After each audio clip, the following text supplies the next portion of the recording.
नमस्कार, आप देख रहे हैं इंडिया न्यूज और मैं हूं आपके साथ शुभेंदु से। उत्तराखंड में चंपावत विधानसभा सीट के उपचुनाव की तारीखों का ऐलान हो चुका है और तारीखों के ऐलान के साथ ही सवाल ये उठ रहे हैं कि अब कांग्रेस पार्टी की तरफ से इस चुनावी मैदान में योद्धा कौन होगा। ऐसे में बीजेपी की ओर से मुख्यमंत्री पुष्कर सिंह धामी को चंपावत उपचुनाव में प्रत्याशी बनाया गया, जिसके मद्देनजर उपचुनाव को लेकर बीजेपी की ओर से तैयारियां तेज कर दी गई। तो वहीं दूसरी ओर प्रदेश की मुख्य पार्टी कांग्रेस अभी तक प्रत्याशी का चयन नहीं कर पाई है। वहीं कांग्रेस जल्द ही प्रत्याशी के नाम का ऐलान करने की बात कह रही है। अब ऐसे में सवाल उठ रहा है कि सीएम के सामने प्रत्याशी कौन होगा कांग्रेस पार्टी की तरफ से। आपको यहां बताएं कि भारत निर्वाचन आयोग की ओर से जारी की गई अधिसूचना के अनुसार 31 मई को मतदान और 3 जून को मतगणना की तारीख रखी गई है और उपचुनाव की तारीखों का ऐलान हो चुका है। जाहिर तौर पर अब ये जो उपचुनाव है वह अपने आप में बेहद खास नजर आ रहा है।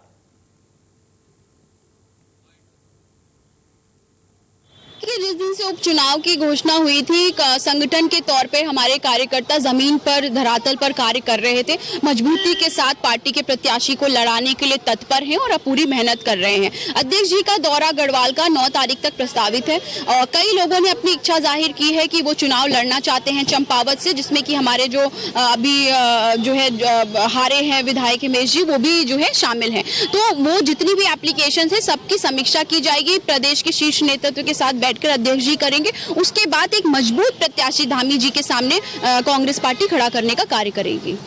सही लगता था कि चंपावत में वहाँ के विधायक आदरणीय कैलाश गैतोड़ी जी ने उस सीट को मुख्यमंत्री जी के लिए छोड़ा है। उनके त्यागपत्र के साथ ही वहाँ पर शीघ्र चुनाव होने की संभावनाएं हो गई थी और अब चुनाव आयोग ने तारीखों का ऐलान कर दिया है। निश्चित रूप से हमारा कैंडिडेट भी वहाँ पर तय है, हमारी पार्टी की वर्किंग प्रारंभ है। उसी दिन से जब से कैलाश गैतोड़ी जी ने घोषणा की थी, विपक्ष को अभी तय करना है कौन मैदान में उतारेंगे। निश्चित रूप से हम बहुत बड़े बहुमत से उस सीट को जीतेंगे। तो बीजेपी बेहद उत्साहित नजर आ रही है और भारतीय जनता पार्टी की तरफ से तो कैंडिडेट का ऐलान किया जा चुका है। पुष्कर सिंह धामी चंपावत सीट से ये जो उपचुनाव हो रहा है वहां से भारतीय जनता पार्टी की तरफ से चुनावी मैदान में उतरेंगे और जाहिर तौर पर दूसरी तरफ कांग्रेस पार्टी की तरफ से कौन कैंडिडेट होगा, इसको लेकर के अभी तक पशुपेश की स्थिति बनी हुई है। अभी तक कुछ साफ होता हुआ नजर नहीं आ रहा है, लेकिन पहाड़ की सियासत भी है। पहाड़ की सियासत कुछ अलग संकेत भी देती है, लेकिन उपचुनाव की तारीखों का जब ऐलान हो चुका है तो जाहिर तौर पर यह स्पष्ट हो चुका है कि इस उपचुनाव को बहुत हद तक कांग्रेस अपनी नाक का सवाल भी बना करके चलेगी। बीजेपी के लिए ये सीट जीतना, ये उपचुनाव जीतना अपने आप में बेहद महत्वपूर्ण है और बीजेपी की तरफ से ये तैयारियां अब तेज की जा चुकी हैं।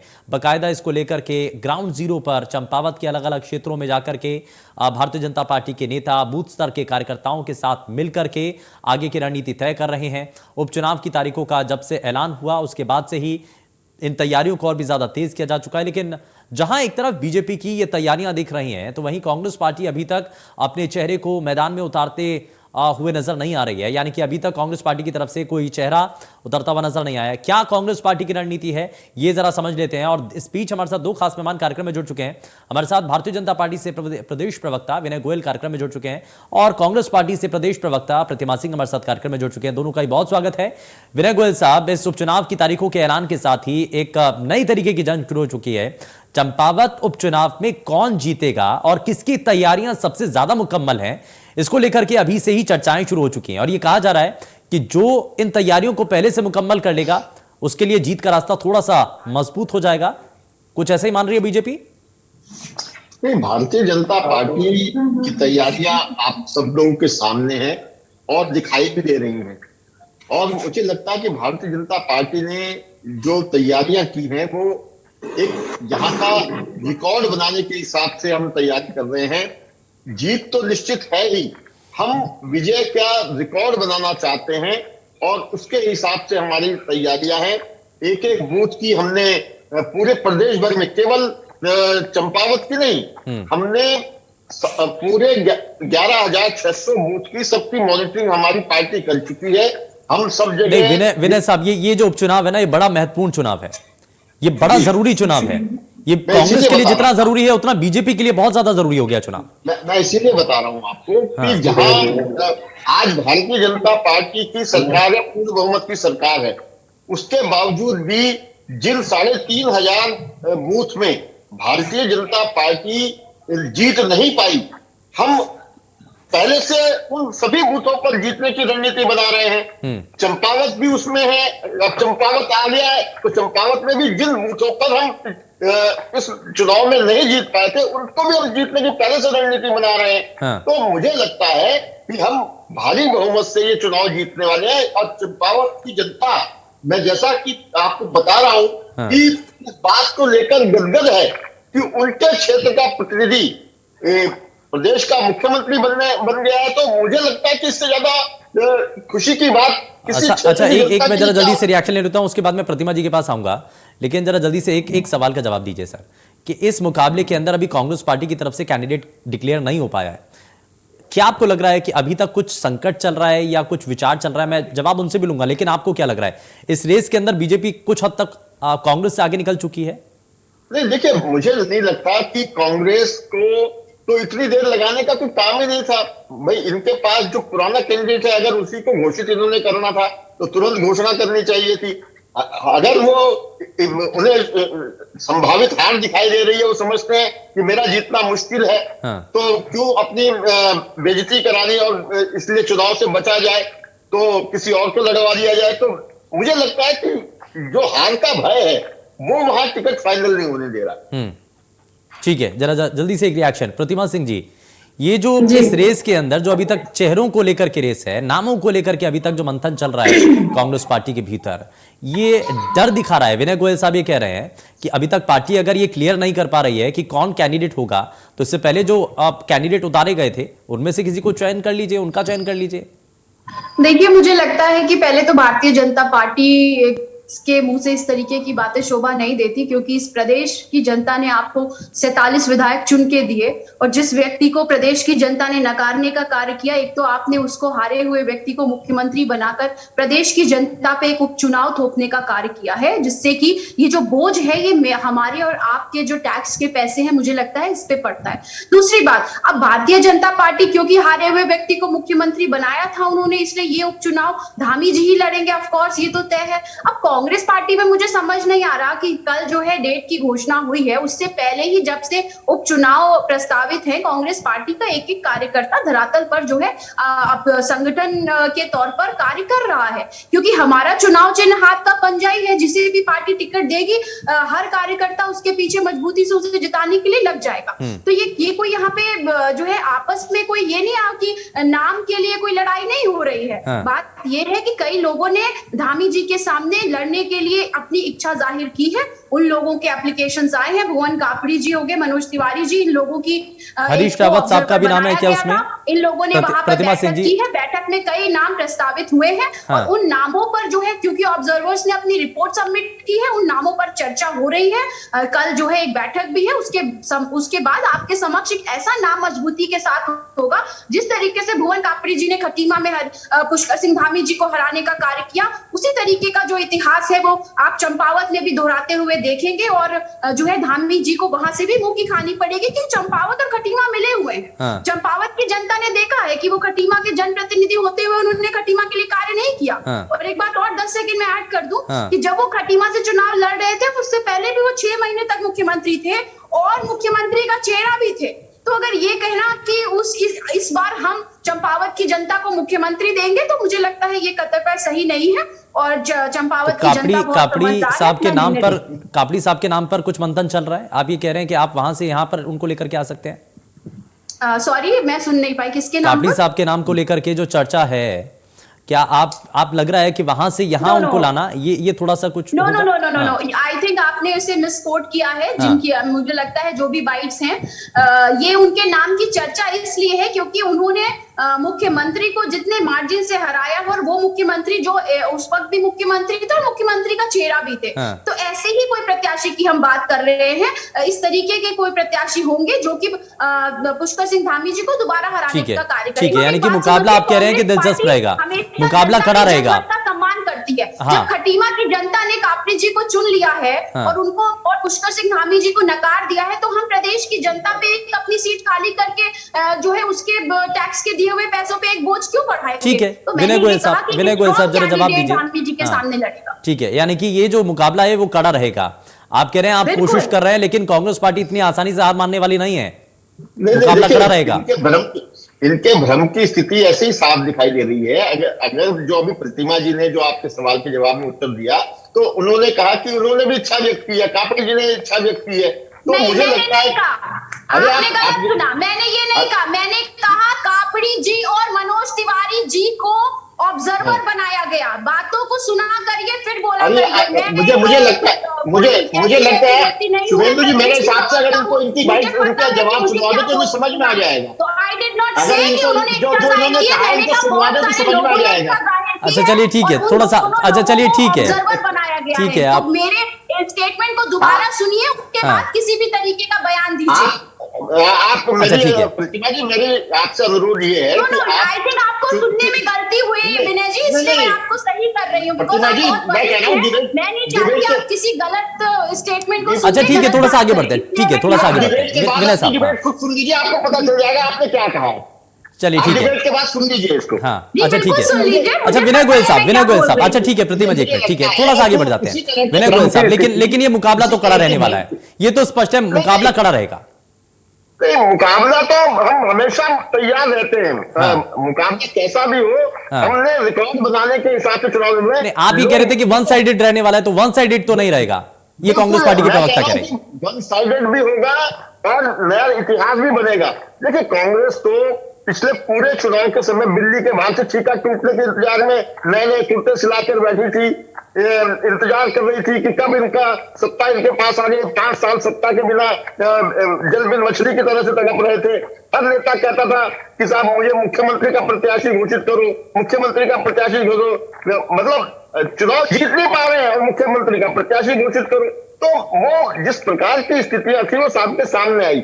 उसके बावजूद हमारे युवा मुख्यमंत्री ने पूरे प्रदेश में एक एक क्षेत्र में जाकर जिस प्रकार से युवाओं में, आम जनता में, बुजुर्गों में अलख जगाई और पूरा प्रदेश भारतीय जनता पार्टी के पास पीछे खड़ा हुआ, पुराने सारे मिथकों में और पूर्ण बहुमत की नहीं 2/3 बहुमत की सरकार उत्तराखंड में बनी। तो मुझे लगता है कि कांग्रेस को काफी बातें समझ में आ जानी चाहिए। हाँ। और जो बातें नहीं समझ में आई है वो इस बार समझ में आ जाएंगी। ठीक है, प्रतिमा जी जवाब दीजिए।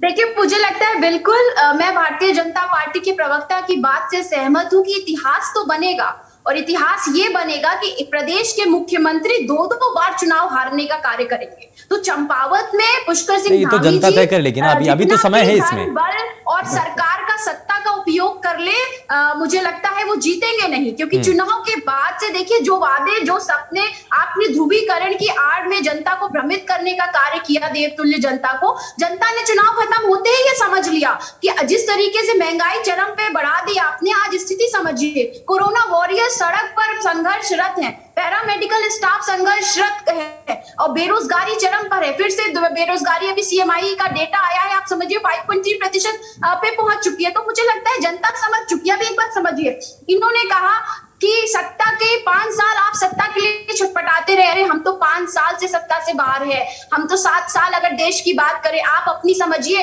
आपको 70 साल इंतजार करना पड़ा सत्ता में आने के लिए, और 70 साल इंतजार करने के बाद जब आपको सत्ता मिली है तो आप जनता के हितों की बात नहीं कर रहे हैं। ये बड़े शर्म की बात है। मुझे लगता है जब संघर्ष करके कुछ मिलता है तो उसकी जो वैल्यू होती है वो बहुत ज्यादा होती है। व्यक्ति और पार्टी है, उसे सोचना चाहिए कि आप जनता के हितों की बात करें। अच्छा ठीक है, जनता के हितों की बात हो रही है। अच्छा प्रतिमा जी, नामों को लेकर के जो आप कह रहे हैं कि बड़ा मंथन चल रहा है, आप ये मान रही है ना कि नामों को लेकर के मंथन चल रहा है, कई ऐसे लोग हैं जो अपनी दावेदारी ठोक रहे हैं। सुनिए, अच्छा कई ऐसे नेता हैं जो दावेदारी ठोक रहे हैं, उसमें बड़े कुछ आप कह रहे हैं कि मुकाबला भी कड़ा रहने वाला है। तो कड़ा मुकाबला कैसे रहेगा, यानी कि कोई बड़ी शख्सियत, कोई बड़ा चेहरा जो कि इस मुकाबले में उतरने जा रहा है, हम इसको इस तरीके से भी देख लें। पूर्व मुख्यमंत्री हरीश रावत साहब का भी नाम चल रहा है क्या? वो भी उतर सकता है। देखिए ये इस तरीके की जो बातें हैं ये अभी पार्टी फोरम पे नहीं आई है, ना पार्टी फोरम पे इस तरीके की किसी बात का डिस्कशन हुआ है। और मुझे लगता है हाथ का पंजा एक बहुत बड़ा चेहरा अपने आप में ही है और यही बड़ा चेहरा है। पार्टी का हर कार्यकर्ता इस हाथ के पंजे के लिए लड़ाई लड़ रहा है और धरातल पर संघर्ष कर रहा है। पार्टी ऐसे व्यक्ति को टिकट देगी जिस व्यक्ति का धरातल पे अपना एक स्टैंड होगा, जिसकी जनता के सामने, जनता के साथ एक पकड़ होगी और जो कापड़ी जी की तरह पुष्कर सिंह धामी जी को चंपावत में हराने का कार्य करेगा और एक इतिहास दोबारा बनेगा जैसा खटीमा में बना कि मुख्यमंत्री जी को जनता ने नकारा, चंपावत में भी जनता मुख्यमंत्री जी को नकारने का काम करेगी। और एक बार और देखिए, युवा मुख्यमंत्री की बात भारतीय जनता पार्टी के प्रवक्ता करते हैं। युवा मुख्यमंत्री अपनी खुद की सीट नहीं बचा पाए, तो क्या हमारे भारतीय जनता पार्टी के प्रवक्ता ये कहना चाहते हैं कि इनकी पूरी टीम उत्तराखंड की भारतीय जनता पार्टी की जो है नाकारी निकल गई, सिर्फ और सिर्फ पुष्कर सिंह धामी जी ने पूरे स्टेट में चुनाव जिता दिया? यानी कि आप ये स्वीकार कर रहे हैं? क्योंकि हर बार मैं सुनती हूँ कि पुष्कर सिंह धामी जी युवा मुख्यमंत्री का ये जलवा था जिसने जो है जनता को जगाने का कार्य किया और जिताने का कार्य किया। यानी कि सिर्फ आप पुष्कर सिंह धामी जी के चेहरे पे जीते हैं, जो उस चेहरे पे जीते हैं जिस चेहरे को जनता ने खुद नकार दिया। तो आप खुद ये स्वीकार कर रहे हैं कि व्यक्ति विशेष की पार्टी हो गई है। आप चाहे मैं केंद्र की बात करूं, चाहे मैं उत्तराखंड की बात करूं, चाहे मैं उत्तर प्रदेश की बात करूं, चाहे मैं मध्य प्रदेश की बात करूं, तो संगठन की बात आप क्यों करते हैं फिर? क्योंकि आप तो व्यक्ति विशेष की बात करते हैं। चलिए जरा जवाब ले लेते हैं। लेकिन सवाल तो यहाँ पर यह भी है ना कि कांग्रेस पार्टी भी जिस चेहरे के आधार पर चुनाव लड़ रही थी वो चेहरे भी तो नहीं जीत पाए ना। ठीक है विनय गोयल साहब, हमने नहीं ये गलत, देखिए ये स्पष्ट कर दूं मैं आपको कि कांग्रेस पार्टी आला कमान ने, प्रभारी जी ने कभी किसी चेहरे की घोषणा नहीं की। तो ये गलत स्टेटमेंट जनता सबके समक्ष आप नहीं, वो तो कई बार कहते रहे हैं ना, वो तो पब्लिक, ये तो पब्लिक डोमेन में आकर के वो कई बार कहते रहे हैं, वो पब्लिक डोमेन में आकर के कई बार कहते रहे हैं। खैर नहीं कांग्रेस नहीं कही ना, प्रभारी विनय गोयल साहब, विनय गोयल साहब ना जो है अध्यक्ष जी ने ये बात कही, किसी ने ये बात नहीं कही कि इसके चेहरे पे चुनाव लड़ रहे हैं। तो कांग्रेस पार्टी के डिसीजन आप नहीं बता सकते जनता नहीं, मैं डिसीजन नहीं बता रहा हूँ, मैं तो वो बता रहा हूँ जो पब्लिक डोमेन में हुआ है, मैं सिर्फ वो बता रहा हूँ। हाँ कौन से? देखिए नहीं, हरीश रावत साहब कई बार कहते हुए नजर आए हैं, कई बार कहते हुए नजर आए कि कमान मेरे, ठीक है आप ना माने, कोई इसमें ऐतराज नहीं है, कोई ऐतराज नहीं है, आप मत मानिए। विनय गोयल साहब जवाब दीजिए। देखिए मुझे बड़ी हंसी आ रही है इस बात पे कि जो पूरी पार्टी एक परिवार की चाकरी कर रही है, एक परिवार के लिए केवल राजनीति कर रहे हैं, वो हमें संदेश देने का काम करते हैं। राजनीति कर रहे हैं, परिवार के लिए राजनीति नहीं कर रहे हैं। जिस देश को 70 सालों से पहले और 70 साल से पहले हमारे देश के स्वतंत्रता सेनानियों ने आजादी दिलाई, जिस देश को आजाद कराने के लिए हमारे भगत सिंह से लेकर के गांधी जी से लेकर के नेहरू जी से लेकर के सबने शहादत दी। अगर उस देश को बर्बाद, अच्छा ठीक है प्रतिमा जी, अच्छा सुन तो लीजिए एक बार, ठीक है परिवार के लिए नहीं लड़ रहे। चलिए ठीक है, परिवार के लिए लड़ाई नहीं है, ये देश के लिए लड़ाई है, ठीक है। अच्छा अब सुन तो लीजिए, एक बार सुन लीजिए, आपने जो सवाल किया उसका जवाब सुन लेते हैं। मुझे लगता है छूट की बीमारी हो गई है इनके सारे प्रवक्ताओं में, ये बीमारी है कि अपने समय में बोलेंगे, दूसरे के समय में बोलेंगे। थोड़ा सहन शक्ति होनी चाहिए, अपने समय में बोलने की आदत डालनी चाहिए। मुझे लगता है कि जिस प्रकार से कांग्रेस का धरातल बिल्कुल साफ होता जा रहा है, पार्टी सिमटती जा रही है और जिस प्रकार से जनता ने कांग्रेस को बुरी तरह से निकाल दिया है, तो ये सारे अपने संतुलन खो बैठे हैं और कुछ जो मुंह में आता है वो बोलते हैं और अपनी बात, कहीं भी बात पर यकीन नहीं करते। मैं दोबारा अनुरोध करूंगा प्रतिमा जी से कि आज जो डिबेट में उन्होंने स्टेटमेंट दिया था वो डिबेट के बाद दोबारा सुन ले। अगर मैं गलत होऊंगा तो मुझे बता देना, मैं आपसे माफी मांग लूंगा और वरना आप माफी मांग लेना। ठीक है। अच्छा एक सवाल मैं जोड़ लेता हूँ। मुझे पता है कि मैंने क्या बोला, आप बड़े, अच्छा ठीक है विनय गोयल साहब, ठीक है प्रतिमा जी, ठीक है विनय गोयल साहब, लेकिन एक बड़ी चुनौती है खटीमा और चंपावत। प्रतिमा सिंह जिस बात का जिक्र कर रहे हैं ना कि आसपास के लगते हुए इलाके हैं और लोगों की जो जहन में जो चीजें चल रही होती है ना, क्योंकि खटीमा में जो हुआ चंपावत के लोगों के सामने आकर के वो बदलाव में कैसे बदल जाएगा, वो कैसे चीजें अचानक से बदल जाएंगी, ये जो नैरेटिव सेट किया जा रहा है। हाँ ये प्रतिमा जी ने सवाल तो उठाया है।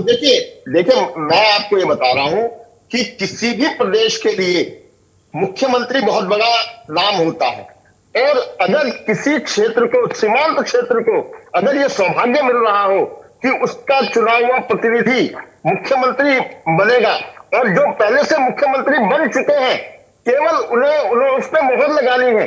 तो मुझे लगता है कि ये बहुत बड़े सौभाग्य की बात होती है। और चलिए, ठीक है। चंपावत को जिस प्रकार से चमकाने ठीक है, समय का थोड़ा सा कम है, माफी के साथ रुक रहा हूं। खैर, बहुत शुक्रिया दोनों ही खास मेहमानों का कार्यक्रम में शामिल होने के लिए, आप अपना कीमती समय देने के लिए। लेकिन उपचुनाव की तैयारियां तेज हो चुकी हैं और भारतीय जनता पार्टी की तरफ से तो योद्धा मैदान में उतर चुके हैं। पुष्कर सिंह धामी का नाम तो पहले से ही तय माना जा रहा था, लेकिन अब कांग्रेस पार्टी की तरफ से सभी को इंतजार है कि किसको चेहरा बनाया जाकर चुनावी मैदान में उतारा जाता है। और ये कहा जा रहा है कि इस बार का ये मुकाबला एक तरफा नहीं होगा, कड़ा मुकाबला होगा। जीत किसको मिलेगी, देखने वाली चीजें हैं। पेशकश में फिलहाल के लिए बस उतना ही। नमस्कार।